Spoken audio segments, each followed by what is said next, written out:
Good afternoon and welcome to this Gnoseologies event, the last for this academic year. My name is Giovanna Parmigiani and I am the host of this series organized within the Transcendence and Transformation Initiative at the Center for the Study of World Religions here at Harvard Divinity School. As many of you know, this series focuses on ways of knowing that are often labeled as non-rational. Traditionally referred to as gnosis in Western philosophical traditions, and often understood in contrast to science, these forms of knowledge are increasingly influential in contemporary societies, popular culture, and the academic research. What is the place of spirit possession, divination, and experiences perceived as out of the ordinary in our lives? How can we approach and study these phenomena?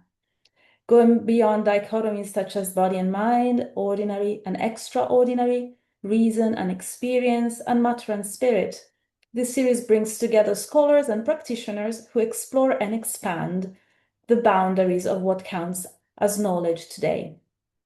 Before we begin, one brief announcement: the Q&A feature is activated here on Zoom, so please feel free to type your questions at any time. I will try to bring them into the conversation as time allows. And as always, if you have questions after the event, you can reach out to me by email and I will happily forward them to our guests. You can find my email in the chat box or on the CSWR website. So it's really my great pleasure today to welcome Dr. Olivia Cejvan. Olivia is an anthropologist of religion like me, whose work explores esotericism and neo-religious movements, with a particular focus on how magic is taught, learned, and embodied within initiatory communities.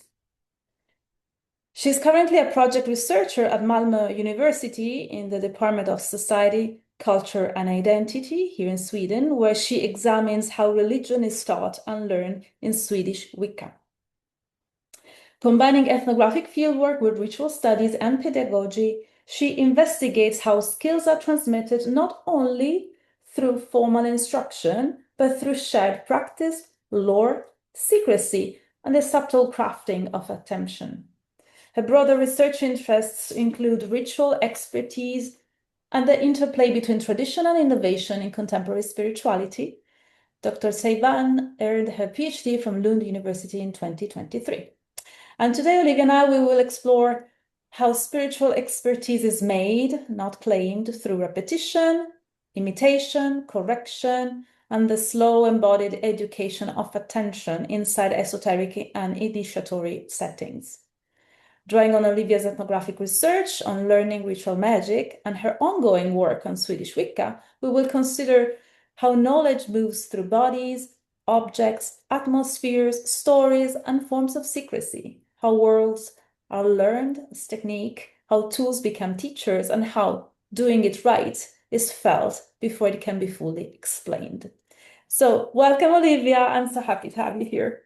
Thank you. I'm so honored to have the opportunity to join you here, and I'm much looking forward. Wonderful. So Olivia and I, a little disclosure, are colleagues and friends. And so this chat will, more than other chats, unfold like, a regular coffee that we we share, often lately. So I would like to start with your background. I always start with, we love backstories, how you got interested in studying esotericism and, ceremonial magic and then Wicca. Of course, you can share whatever you're comfortable sharing, but, we love to know your perspective about these things.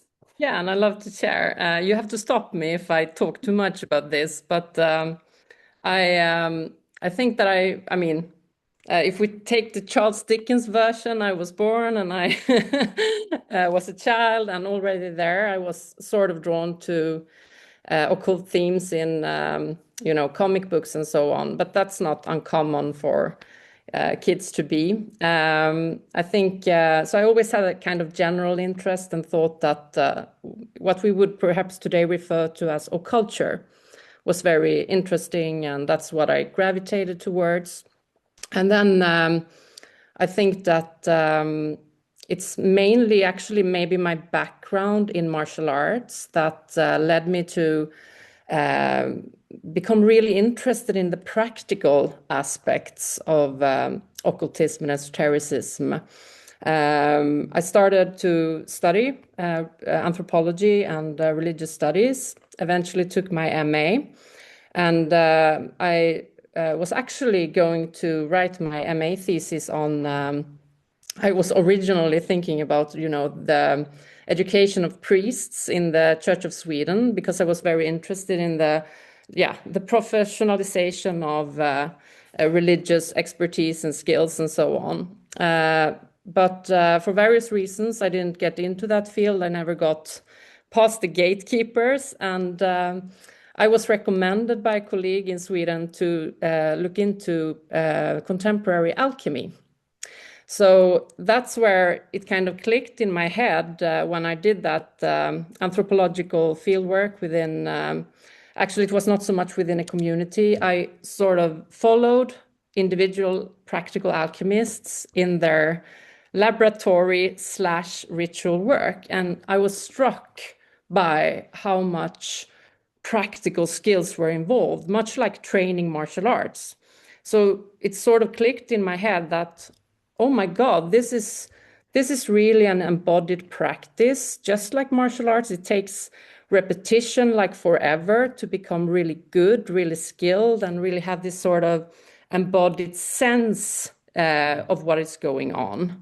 So in alchemy, like in martial arts, I found that you really have to have this sort of attunement to bodies and materials to be ordered to respond to what's going on sort of intuitively. But it's actually maybe not so much intuition as it is this enormous amount of repetition of getting to know a system from within that you then work with and respond to and become more and more skillful in.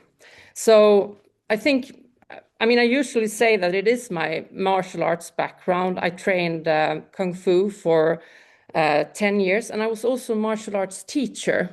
So this is sort of the background that really led me into this didactical and pedagogical angle into ritual magic mainly. So, and alchemy, of course. Alchemy was also very much the key to understanding not only something as practical as laboratory alchemy, but also to kind of transpose that perspective to ceremonial magic, for instance. And this is how I met you, actually, because before meeting you in person, I met your article on alchemy, or met you through your article on alchemy that my students of the anthropology spirituality classes and I have read, in every iteration of the course, and we loved it. And, so I put out a kind of red flag in my mind. Okay, this Olivia, might be, a person to meet, and eventually we met. So it's great work. I forgot the name of the journal, but we can, just flag it. Yeah, it was in Correspondences journal. Correspondences, yeah. So that's, that was based on that field work that I did in, oh my God, it's almost 10 years ago now. I think it was 2016 or something that I did that field work. No, it was 2015 actually.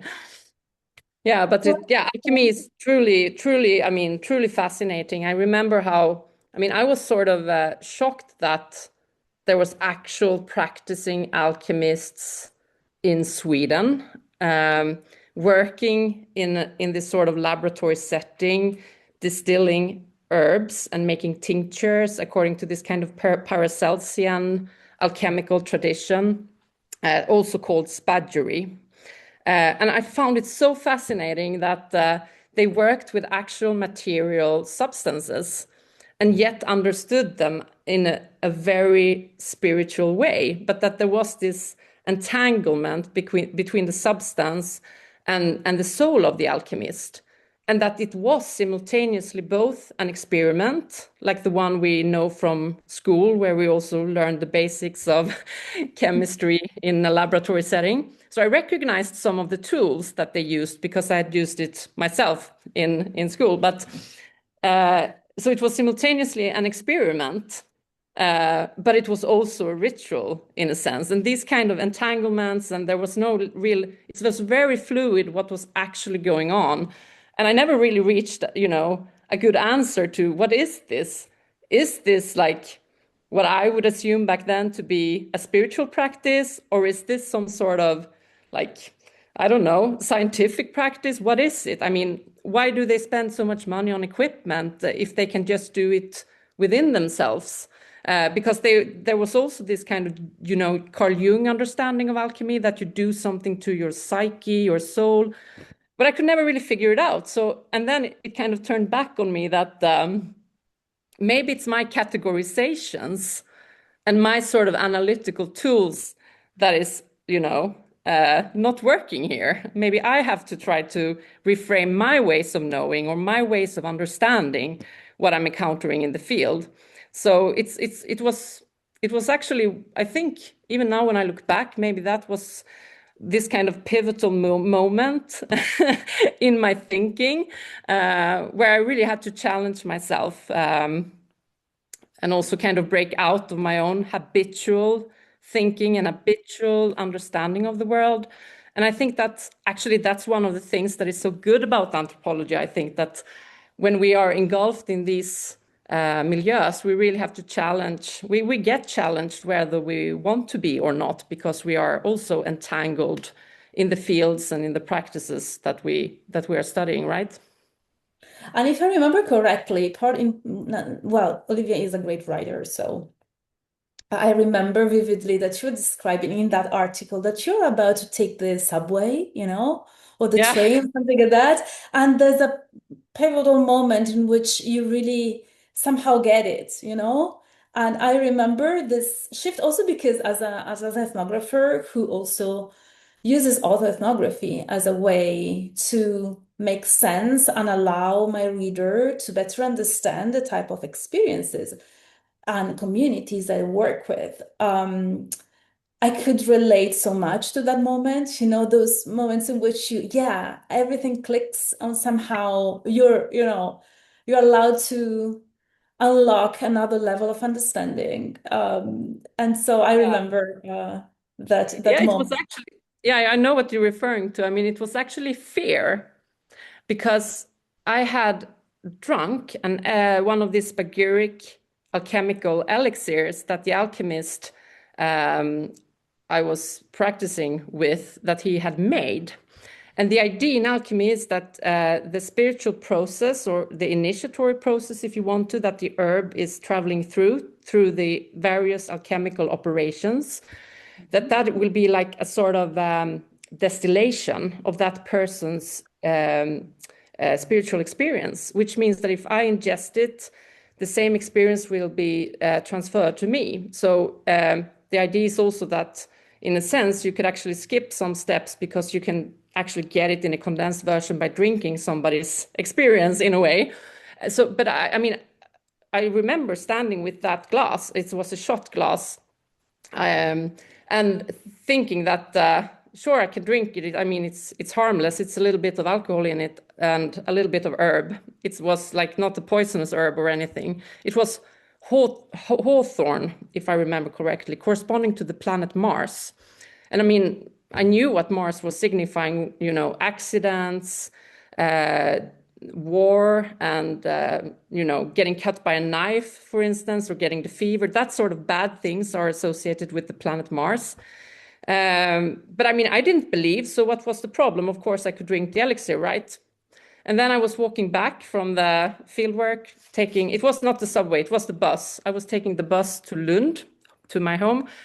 And it was a cold and dark winter evening. And all of a sudden, I discovered that I was actually worried. I was thinking like, oh my God, it feels a little bit unsafe here and it's slippery. What if I fall and break my leg? And yeah, that would be very martial sort of accident to have. And I got more and more afraid and thought that what if it's actually something to it? What if the alchemist's ontology is actually correct and I am now subjecting myself to the harmful energies of the planet Mars? And so it was actually fear. And then I really like thought to myself, oh my God, but if I fear it, does that mean that I actually believe in it? Or like, what is it? What's happening to me? So that was like this also sort of a pivotal moment where I realized that precisely that point that, you're affected by the field and the practices that you are engaging with, whether you like it or not. It doesn't matter what I thought when I drank the elixir, because I could not have anticipated the effects 1 hour later, that I actually started to question my own worldview and my own understanding of what was going on and so on. So, and that of course has only then continued throughout the fieldworks that I've had since. But that was really this kind of, pivotal moment, you could say, definitely. And I One think it was moment like fear, that. recognizing that I was maybe afraid that some of that stuff could maybe potentially have an effect on me. And I wasn't really sure. And that sort of doubting my own, yeah. And making and holding space for this multiple and possible reactions within us on the field, I think it's something that makes your ethnography and ethnographies in general, in the best cases, so relatable and so fascinating in so many ways.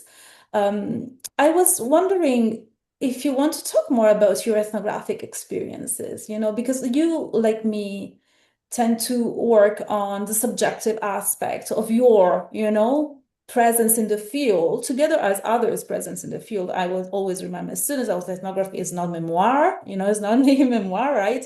It's not just describing, how others and we relate from the point of view also of our internal multiple selves that and multiple, reactions that we have.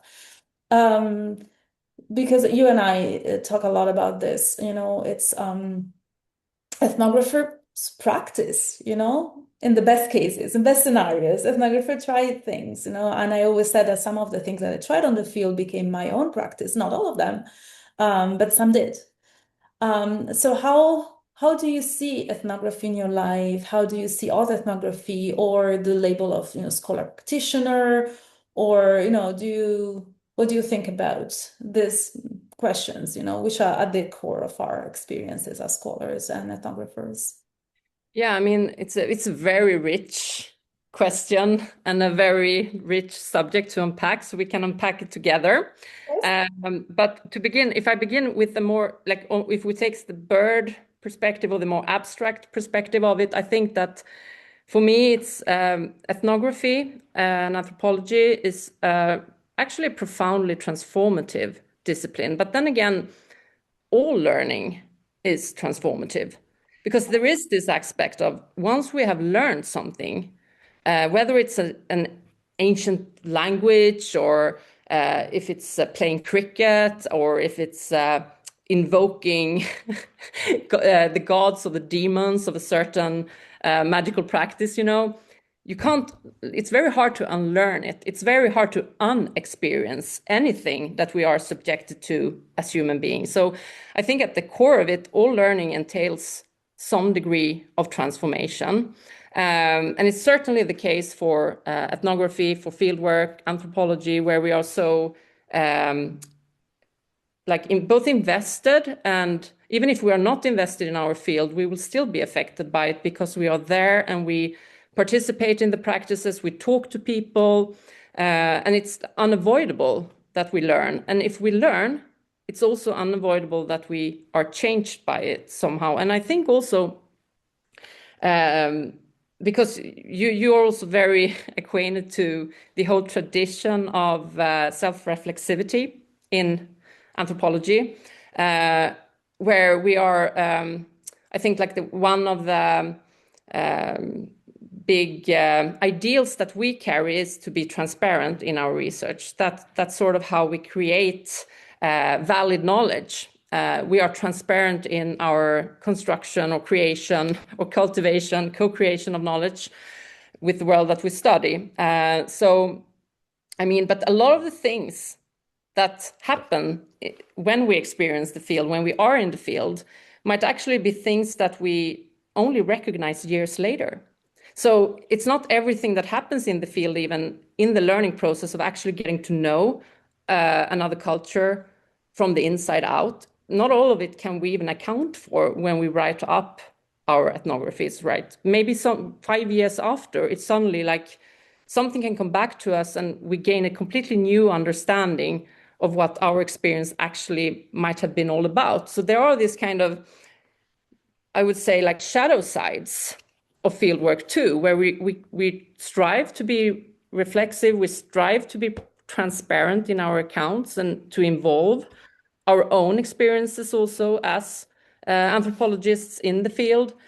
But there will also be this kind of margins of our own knowledge making as anthropologists that are not completely transparent even to ourselves, because there are so much learning within that experience in the field, because it's a total experience. It's not something you experience only as a scholar or only as, in my case, only as a woman or only as a martial artist. I mean, we enter the field as human beings with all our complexities. So yeah, there is a lot of there is a lot of entanglements there that makes it hard to be completely aware of what's actually going on in our own fieldwork, our own learning trajectory, our own coming to knowledge in that context, I think. That's very interesting. Also, because you spoke about transparency, and in your work, I see the role of secrecy, as a very interesting one. Sometimes, secrecy entails, not saying something that we know, but sometimes secrecy is also, just because we are not aware of things, simply as you just said.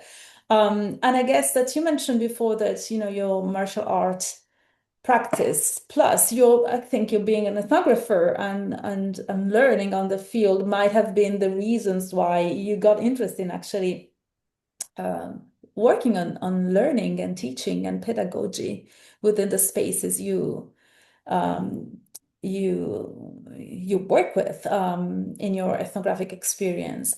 Do you want to tell us more how this theme emerged and how, secrecy is part of this type of conversations, of the learning and teaching and maybe if you want to give us I don't know, some vignettes or some ideas of, who are the communities you work with? Because, I Yeah. might know, but, Sure. listener might not.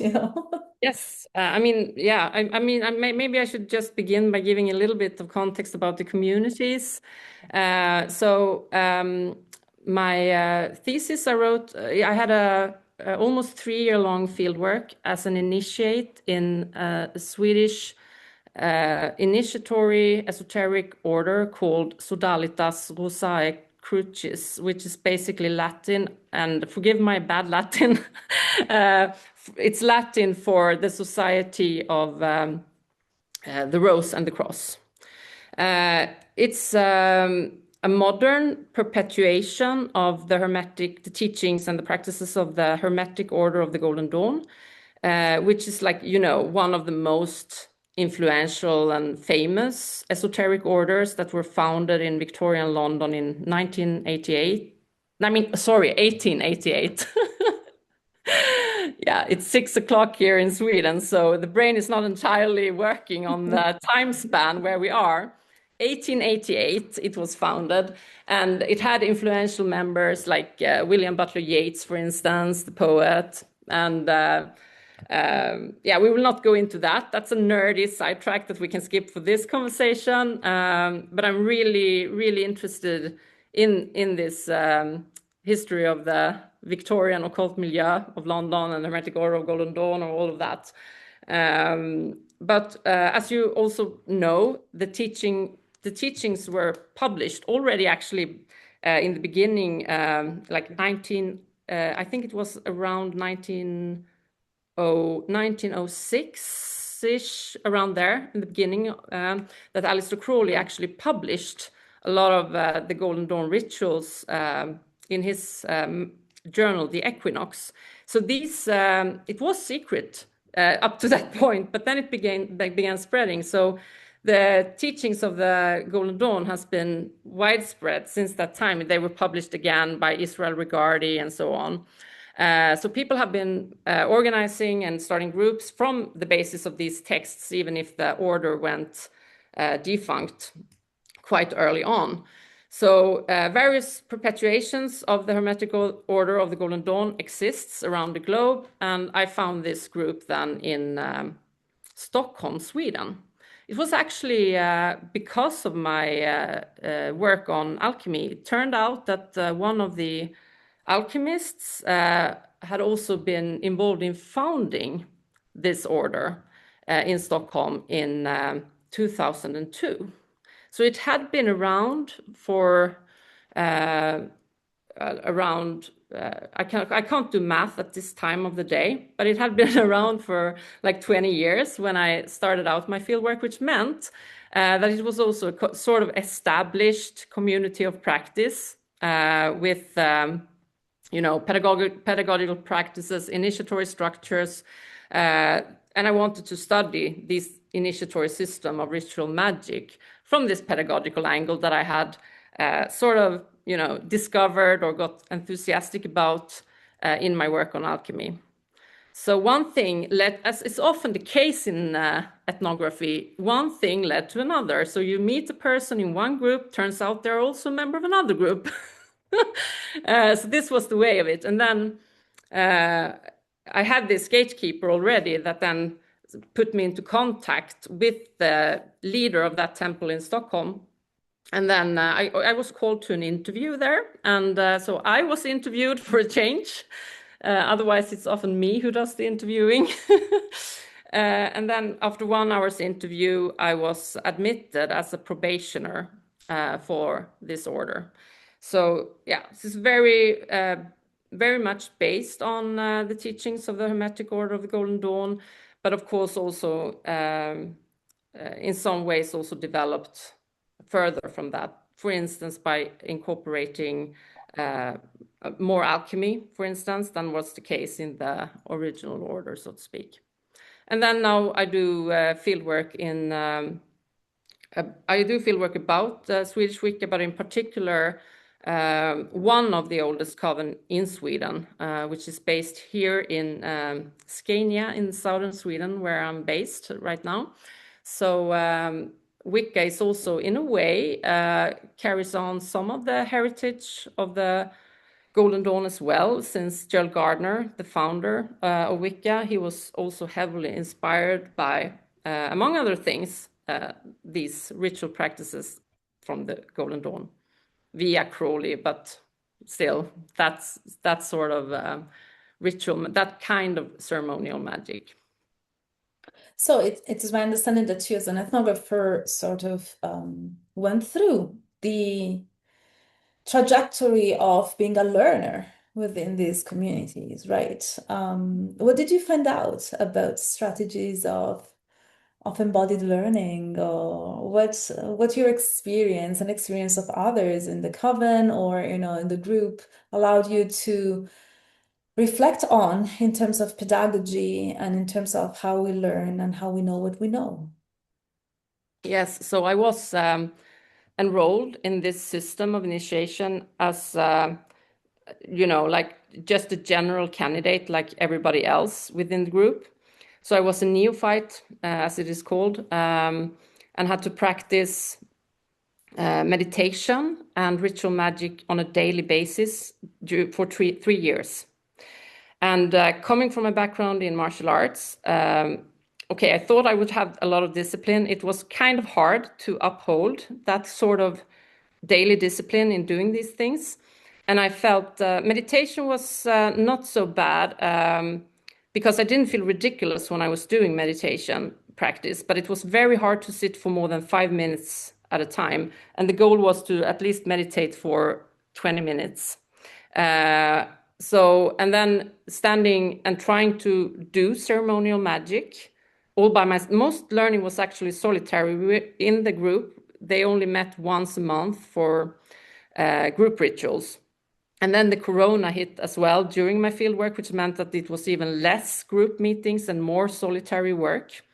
So I had to, I actually used one of my big wardrobes. I went in there to do my, so I was actually a magician in the closet.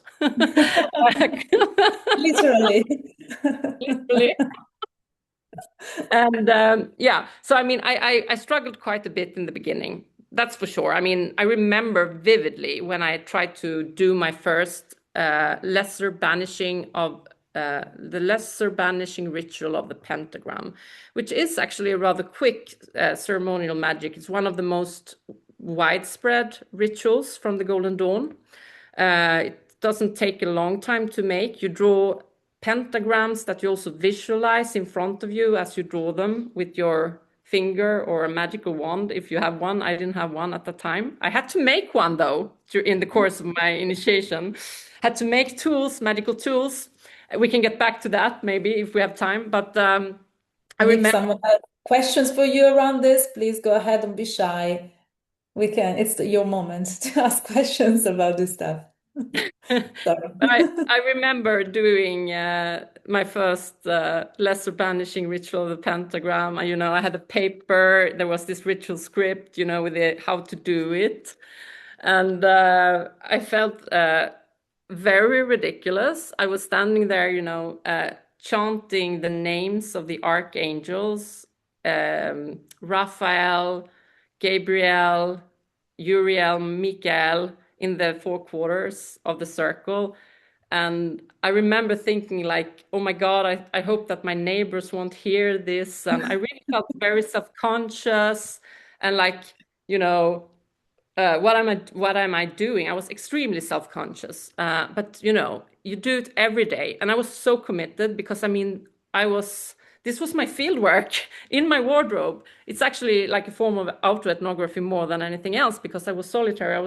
I didn't know that I was going to be. I thought that there were going to be a lot more group rituals with social interaction, but I was left very much to my own devices. So my own learning process, I documented it as meticulously as I could in my magical journal, which is also a requirement that every member has. You have to document the rituals that you do on a daily basis. And eventually, after I think 2 or 3 months, I was so habituated to practicing this rituals and the meditation that it started to just like martial arts, when you have learned martial arts technique and somebody attacks you, your body just reacts because it's For habitual. memory. Yeah, Yes. it's embodied knowledge. And then things started to happen. So I also had, I had visions. I could hear things. Sometimes I could even catch the scent of things that was obviously not in the wardrobe and so on. So I had this gradual increase of feeling alterations of consciousness, I would say, or inner sense cultivation, to use Tanya Luhrmann's concept of actually sensing things that are not really there. But it took me 2 or 3 months of daily practice before I got any slight alteration of my own consciousness in the way that I would index as, magical. I mean, we get alterations of our consciousness. Everybody does that on a daily basis. When we play with our kids, or if we are madly in love, or if we watch a really immersing Netflix series or something. All of that is also sort of alterations of consciousness. We just don't think about them as that necessarily. But when you sit in the inner wardrobe, critic. Sorry. yeah, no. But when you sit in your wardrobe and you really like, I want to have results from this training because, I mean, in a sense, it was what I was hoping for as an anthropologist in that setting. I wanted to sense some sort of alteration that I could incorporate in my narrative of my learning experience. So The learning was really your drive there, yeah.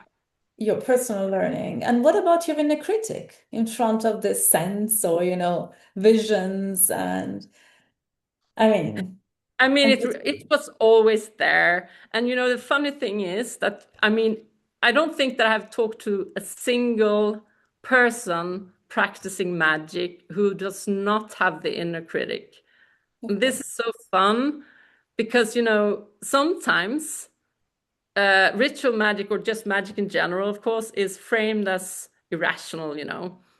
But the fact is that many of these ceremonial magical traditions, this is true also in historical context. We see traces of it in manuals and letters and diaries, that this is actually quite analytical tradition in a way. You're supposed to question your visions and your alterations and your experiences and test them against some sort of judgment. It's just not like a discernment or a judgment that is necessarily based on standard knowledge. It's based on, knowledge of correspondences, but these are not arbitrary.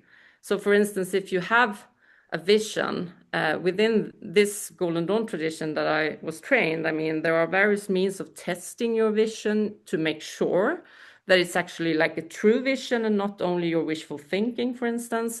So, and this is actually quite an important point, I think, to make when we're talking about maybe even spiritual practices in general. I'm just more, I'm more expert in these ritual magic traditions, but that there are an element of like the inner critic that is almost systematized, because you are supposed to evaluate and judge and discern and all of that. It's a part of the actual practice. But apart from that, of course, I had an extra inner critic because I was also a scholar, an anthropologist. I had my analytical thinking tools and so on. And I remember actually that during my neophyte initiation in this Golden Dawn order, it was a quite intense and even, I would say, harrowing experience to a certain degree. And I remember trying to calm my nerves at one point I was blindfolded and a lot of things happened. And I was shaken, and I sat on a chair and felt the cold marble floor through my red socks. And I really thought to myself, okay. But this is exactly how Victor Turner described it in his threefold ritual structure. There are supposed to happen stuff that shakes you up so that you experience the liminal phase so that you can have the transformation. So I sat even during the actual initiation ritual and had this sort of theoretical, debates I with understand completely. to calm my nerves and say, like, this is all a part of the research, and it's a little bit, strange, and I feel a little bit, it feels too real. So Yes, let's try to anchor the unknown with the known, right? yeah. This is also a thing, there are things that happen, and you're not really prepared for it. And it can really feel sometimes during fieldwork like, oh God, this just got too real. Really like that. And not something that you can actually do your project design to contain it. It's like these things unfold, and there is no real way of preparing for it. So, yeah. So, what do you think is the role of secrecy or not knowing in the, education to participatory consciousness, or otherwise called magic? Hmm. So we can begin with secrecy, because that is actually a finding that I had during my fieldwork, which was also almost an embodied finding, I would say, because I had to memorize a lot of stuff by heart in so-called knowledge lectures. For instance, I had to memorize the Hebrew alphabet and then numerical correspondences to each letter and what the letter meant. For instance, the letter Aleph means, let's see if I remember. So Aleph is ox. I don't remember which, I think it's number one. All of this I had, this is several years ago. So of course, some of that knowledge has faded, but I had to learn it by heart. And I thought that this was just, a survival from Victorian times with this rote learning. You have to learn it, like that was the schooling back then. And now I have to do it because it's part of the tradition. But it felt a little bit like, why should I learn all of these things by heart when I can just Google it? But, but then at a later stage, during my second initiation ritual, when I was initiated into the second degree of the system, during the initiation ritual, I was led to different symbolic diagrams that was built on the Hebrew alphabet, but in such a way that if I had not memorized all of that Hebrew, I could not have had the sort of almost a revelation there. I mean, not in a spiritual sense, but in an intellectual sense. I saw these diagrams, and it was like all the pieces just fell into place. And I had this like, oh, okay, now I get it. I really had this kind of intellectual aha moment. Nobody had told me why I had to study all these Hebrew letters. But when I came to the second initiation, I understood why. And that was, I really felt it in my body. Whoa, this kind of feeling, because they had withheld deliberately some information from me, like why should I study this, in order to understand something more advanced that comes later. And that's didactics. I mean, we do that all the time in the university. When we have students, we deliberately withhold some advanced things and make them focus on the more easy task first, so that we can then gradually increase the complexity of the stuff that we are teaching. So I mean, and then it really kind of dawned upon me, like, secrecy. It's not just this Simmel or Bourdieu game of strategic withholding in order to gain, social, to say, no, I mean, it's not even, it's like, I think Bourdieu's idea, if I remember correctly on the, off the bat, concerns, power through saying that you have a secret that you don't know, but I know it, and that gives me power in a social context. It's also Simmel's earlier point, basically, that it's a social strategy to gain power. But here I could really see how secrecy functions as didactics within an initiatory system. But it's also another thing, and it is that secrecy, not only does it portion information and practical training in a certain sequence, right? In order for the learner to have these experiences of progression and feeling that you actually gradually understand things in more advanced ways, it enhances your motivation, right? We see that in our students in the academia too, that when they feel that they're actually getting somewhere and they get more advanced understanding and they develop, they progress, they also feel more motivated to continue. So that's one aspect of secrecy or didactics. The other factor is that if you know that there are things kept secret from you that will eventually be revealed to you, it's sort of like you're playing this video game, like, oh, I defeated this boss, but I know that there are 9 more. Oh my God, I have to continue. So I want to see the next boss and the next one and the next one. So this kind of, I know that there are stuff in the next degree. I know there are. And I have to go on, to see what it is. Because the gradual revelation within the initiatory system, it actually holds the promise that it's not an empty secret. There are actually stuff there. I mean, you get these nuggets along the way, and it kind of unfold the complexities of the system that you are involved with. And that also enhances motivation. This, I have to keep going because I want to see what happens, and I want to have the next boss. Or, I mean, even if you read a novel, it's the same, you keep on reading because you really want to know what will happen. And it's something of the same motivational dynamics involved in secrecy. And this led me, of course, to, kind of theorize secrecy as didactics within these initiatory settings, because I experienced it myself, and it made a lot of sense to what I was seeing unfolding within these practices in this community of practice. And it's very similar in Wicca as well, by the way. I mean, my my new fieldwork also confirms that. So there is something to that, secrecy as didactics.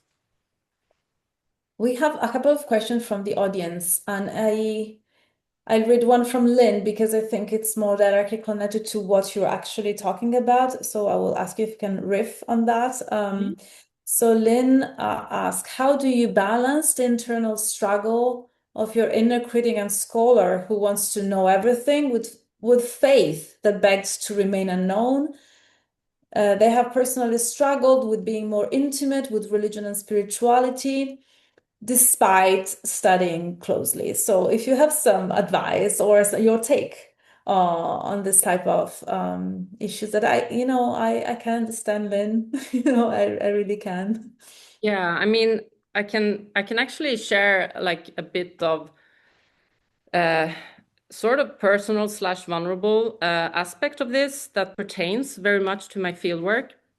I mean, I did account for instance, I had one really big thing that happened very early in my fieldwork that was actually never repeated was that I had a vision of the god, the Egyptian god Thoth, that I really saw without me being involved in the vision at all. It was not wishful thinking. It was very spontaneous and very independent. I wrote about that in my thesis. I wrote about a lot of other, magical experiences, because that was sort of when I did my project design, I had expected that if I train regularly, according to the system, something will happen. I mean, there are other anthropologists' work like Tanya Lerman's that actually also confirms this. So I knew that probably if I train my inner sense cultivation, I will have some sort of experiences in alignment with that. And I was prepared to account for it in my thesis, which I also did.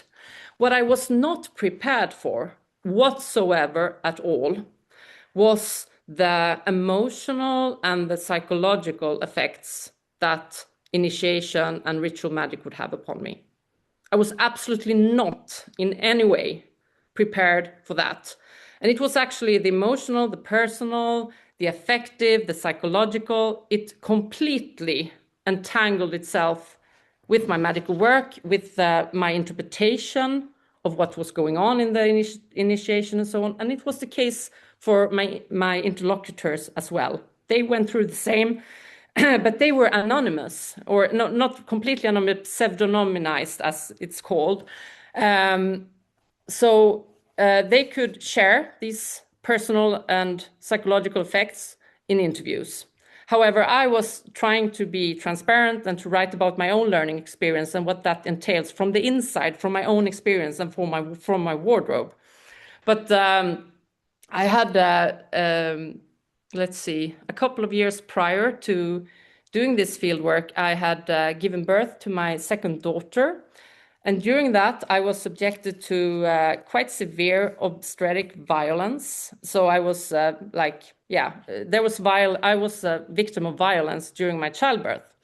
And that trauma, which actually came with, some PTSD and all of that, it was not resolved when I entered this initiation and the learning process. So actually a lot of that was also brought up within me. I mean, I had to confront that. I had to deal with it. I had to work with it. And I also got a lot of support from my peers in the order.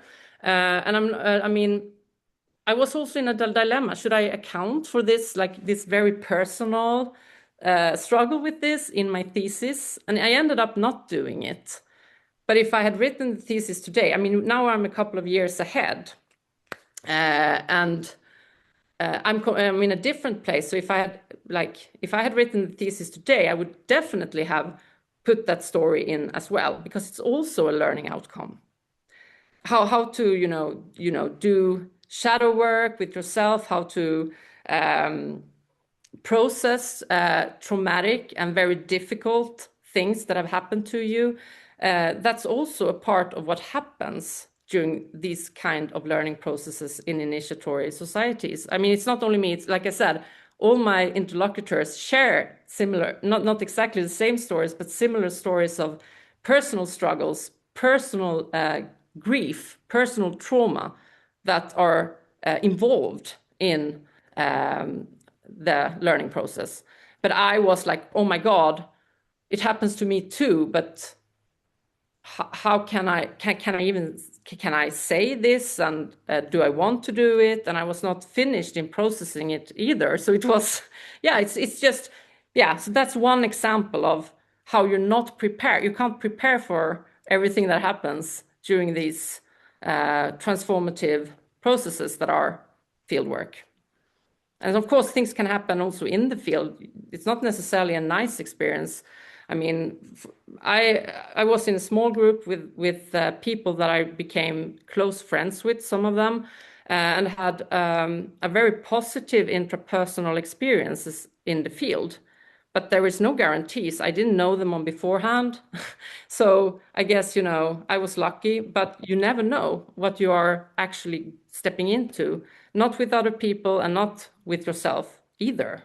You can't know beforehand exactly how you will be affected. I don't know So if that first of all, answers the thank you. question. No, thank you for sharing this with us. I mean, it's not easy, and I really appreciate because, bringing out vulnerability in this space is not easy, but sometimes it's really needed if we want to respond to a question. So would you say that allowing yourself to make the rest of your life resonate with the filter that you were learning and give you for your inner critic, inner scholar to allow to hold different types of dimensions in the same, container that is your life is the way in which you started to maybe make more sense or feel closer to your spiritual or magical experiences. Mm. I mean, the problematic aspect was never to keep, the scholar and the whole person separate in a way, because we can have extremely intense experiences I had in the wardrobe, in the field, but when I was at my kind of desktop horizon, writing in my journal, or even writing up findings from my own journal that I was then transforming into an ethnographic narrative, it was never hard to put analytical perspectives on my own experiences after the event. It's hard to do it sometimes when you are completely engulfed in a all-consuming meditation or ritual. But more often, of course, it's the case that you have that inner critic that is constantly commenting on what is going on while you are experiencing it. That's the main challenge most of the time. But sometimes you're also totally carried away. But even when Yeah. you're totally carried away, you can always distance yourself to that afterwards. Which is a Always. dance that we It's all not a do. problem. Yeah. But the problematic thing can be like, oh my God, I can't unsee this, I can't unexperience this. It's part of me forever. And that's the case with my learning process, I can't undo it. I have the experiences and the knowledge and the abilities that I was trained to have. I mean, and I can't really take them away. A little bit, it is one of my interlocutors, my Wiccan interlocutors, she said, in response to this thing with, the daily ritual practice and, everyday devotion to gods and goddesses and so on, she said, magic, it's just so much hard work. It's like, yeah, magic is like going to the gym. It's like magic is a muscle. So there is this aspect, if you're not practicing it, of course, I mean, after a while, when I was not doing the fieldwork anymore, my abilities faded a bit. Just like, if you are in really good shape with running, for instance, you can run a marathon. But if you don't do it for a year, you will be back at only being able to run 2 kilometers. So this is, of course, similar here, that the moment you stop practicing ritual magic, all these kind of alterations of consciousness and so on, they will fade.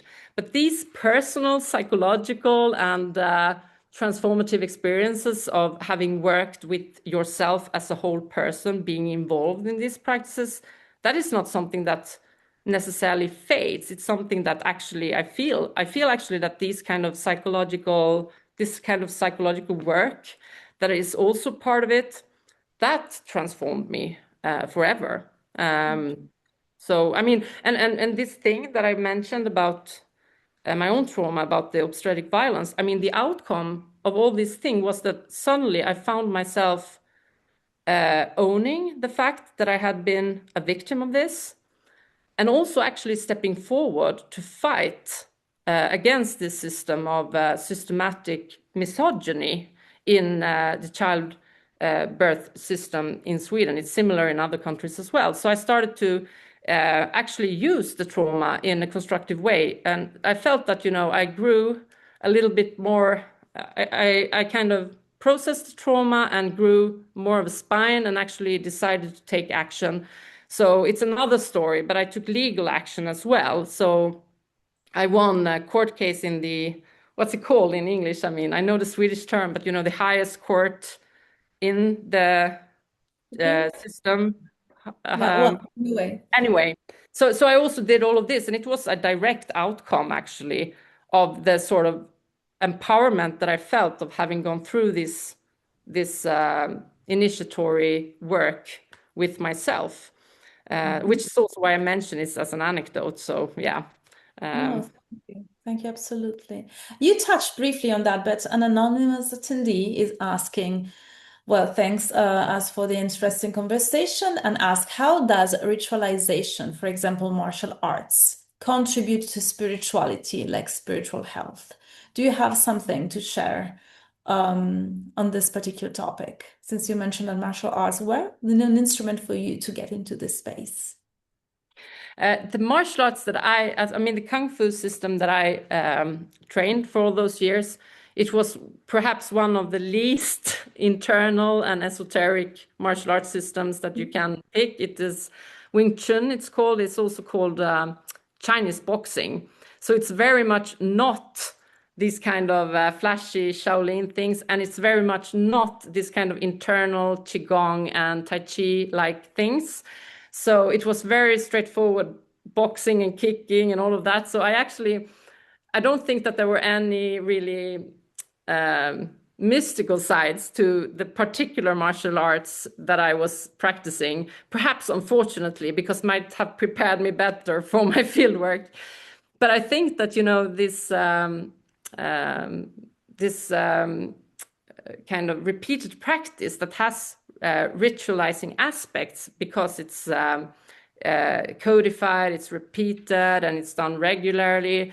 I mean, I think health-wise, without being an expert on martial arts, from a scholarly perspective, I'm not. I'm definitely a practitioner expert in that system, but I'm not like a scholar of martial arts, so I can't really say so much about the health effects of it long term. But it's always good to move, right? Whether it's martial arts or bicycling or ritual.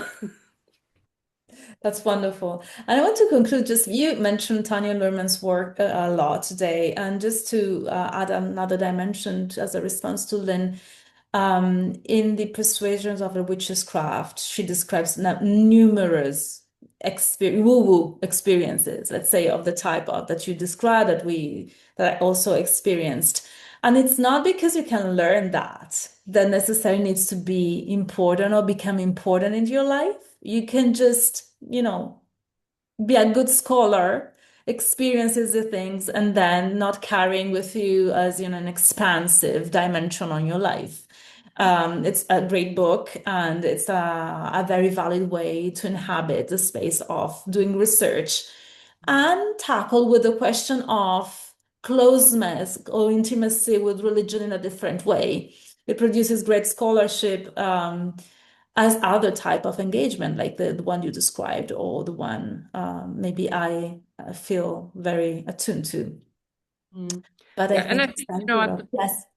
The bottom line is just that every scholar needs to decide for themselves and draw that line of how intimate and how personal and how vulnerable am I willing to become in this, and especially how much do I want to share with others, and what can I share. And as we mentioned in the beginning also, that some of the effects, the long-term effects of things that we learn, we only see them maybe years down the line, right? So yeah.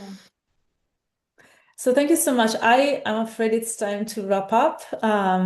So thank you, Olivia, for this illuminating and very generous, I would say, conversation. And thank you all for joining us and being here with us.